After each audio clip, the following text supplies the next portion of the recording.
ఉత్తర ద్వార ప్రవేశం చేస్తారు.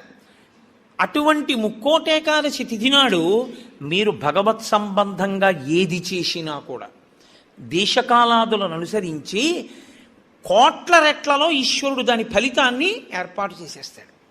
మీరు రామచంద్రమూర్తిని నించోపెట్టి పంచామృతాలతో అభిషేకం చేశారనుకోండి, 3 కోట్ల పర్యాయములు అభిషేకం చేసిన తరువాత ఆ మూర్తి ఎంత తేజస్సుతో నిలబడుతుందో అంత తేజస్సుతో నిలబడిపోతుంది అక్కడ.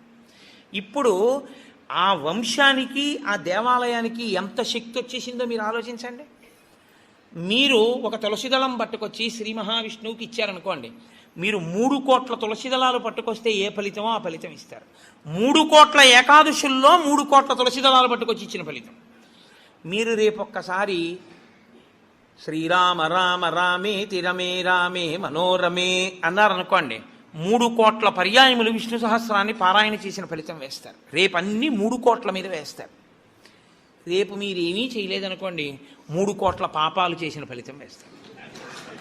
మరి అంతే కదండి. 100 మంది పరీక్ష కడితే 30 మంది పాస్ అయ్యారని నేనంటే 70 మంది ఏమైనట్టు? ఫెయిల్ అయినట్టేగా. మరి ఏమీ చేయని వాడు ఏమైనట్టు? పాపాన్ని పొందినట్టు కదా 3 కోట్ల పాపాలని. కాబట్టి ఉత్తర ద్వార దర్శనము చెయ్యాలి, ఉపవాసము చెయ్యాలి.